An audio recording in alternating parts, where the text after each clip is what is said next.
안녕하세요. 오늘은 요즘 다시 이름이 자주 나오는 종목 제닉 이야기 좀 해보겠습니다. 요즘 제닉 주가 보신 분들은 아니 이 회사 예전에 15배 갔다가 크게 빠졌던 그 종목 아니야? 이런 생각부터 드실 거예요. 맞습니다.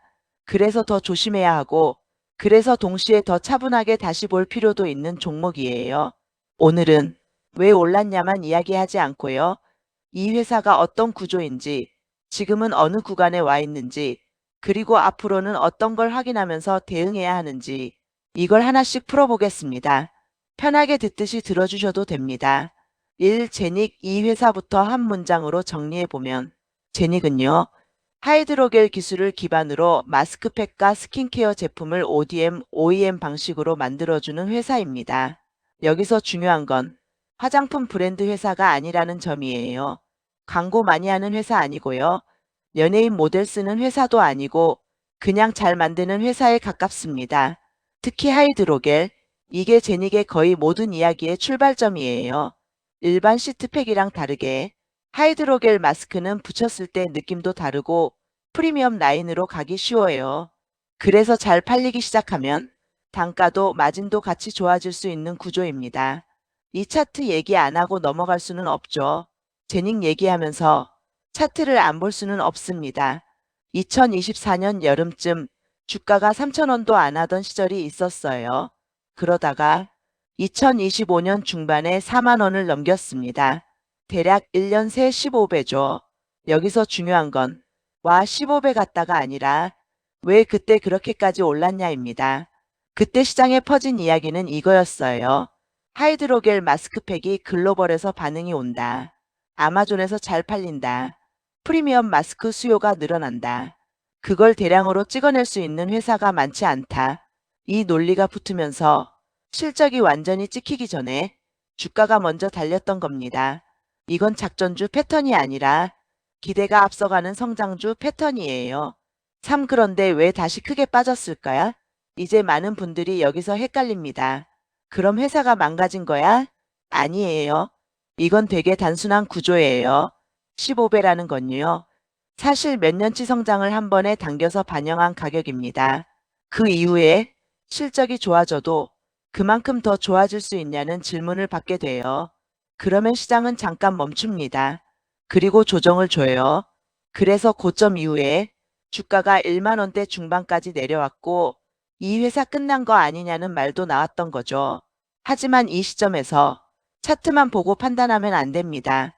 그래서 이제부터는 숫자를 봐야 합니다. 사제닉 지금은 실제로 돈을 버는 회사인가? 최근에 나온 2025년 연간 잠정 실적을 보면요. 분위기가 완전히 달라집니다. 매출이 약 780억 원 정도로 늘었고요. 영업이익이 150억 원 안팎까지 올라왔습니다. 여기서 진짜 중요한 포인트는 이거예요. 매출은 약 50% 넘게 증가했는데 영업이익은 그보다 훨씬 빠르게 늘었습니다. 이 말은 뭐냐면요. 이 회사가 그냥 물량만 늘린 게 아니라 수익 구조가 좋아졌다는 뜻이에요.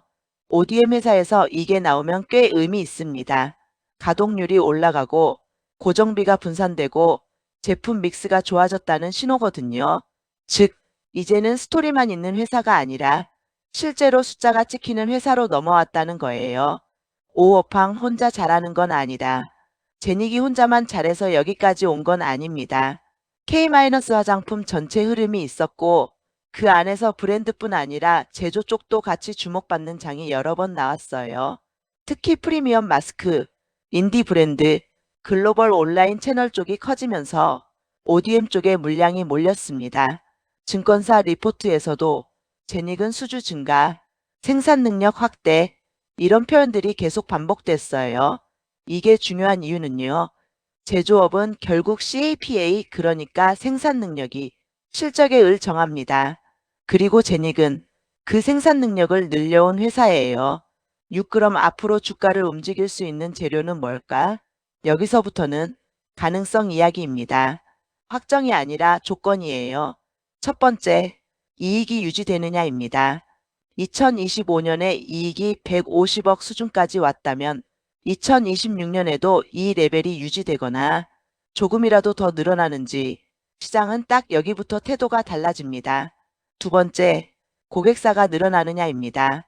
하나의 히트 상품, 하나의 고객사에 의존하면 변동성이 커집니다. 그런데 고객사가 조금씩 늘고 오더가 분산되기 시작하면 이건 완전히 다른 회사가 됩니다. 세 번째, 마스크팩만이 아니라 스킨케어로 확장되느냐입니다. 이게 되면 마스크팩 회사에서 하이드로겔 기반 제조사로 평가가 바뀝니다. 7. 반드시 봐야 할 리스크도 정리해 볼게요. 좋은 얘기만 하면 안 되죠. 첫 번째 리스크는 변동성입니다. 이 종목은요, 하루에 10%, 20% 흔들려도 이상하지 않은 종목이에요. 그래서 기업이 좋아졌다고 해서 주가가 편안하게 가줄 거라고 기대하면 오히려 스트레스 받습니다. 두 번째는 기대치 리스크입니다. 과거에 15배를 갔던 종목은요, 시장에 늘 그림자가 남아 있습니다. 조금만 실적이 기대에 못 미쳐도 반응이 과하게 나올 수 있어요. 세 번째는 제품 집중도입니다. 하이드로겔이 강점인 건 맞지만 그만큼 트렌드 변화에는 민감합니다. 그래서 분기마다 이 수요가 이어지고 있나? 이걸 꼭 확인해야 합니다. 8g 대응은 어떻게 하는 게 맞을까? 이 종목은요, 한 방에 들어가서 버틴다는 접근보다는 계획을 세우는 쪽이 훨씬 낫습니다. 급등하는 날에 흥분해서 쫓아가면 대부분 변동성만 사게 됩니다. 오히려 급등이 나오면 이유를 확인하고 실적이나 구조가 맞다고 판단되면 조정 구간에서 분할로 접근하는 쪽이 심리적으로도 훨씬 안정적이에요. 그리고 이 종목은 내가 왜 들고 있는지가 명확해야 합니다. 실적을 보고 들고 있는 건지, 수주 증가를 보고 있는 건지, 아니면 그냥 반등 기대인지, 이게 흐려지면 조정 나올 때 버티기 어렵습니다. 마무리 정리. 제닉은요, 우연히 급등한 회사도 아니고 이미 끝난 회사도 아닙니다. 과거에는 기대가 너무 앞서가면서 15배를 갖고 그 기대를 소화하는 과정에서 조정을 크게 받았습니다. 그런데 지금은 실적이라는 현실이 따라붙기 시작한 구간입니다. 그래서 지금 제닉을 볼 때 중요한 질문은 이거 하나예요. 또 15배 갈까? 이게 아니라 이 회사의 이익 구조가 계속 유지될 수 있을까? 이 질문에 분기마다 답을 확인하면서 대응한다면 이 종목은 불안한 종목이 아니라 관찰할 가치가 있는 종목이 됩니다. 오늘도 끝까지 시청해 주셔서 감사합니다. 구독과 좋아요는 영상 제작이 큰 힘이 됩니다.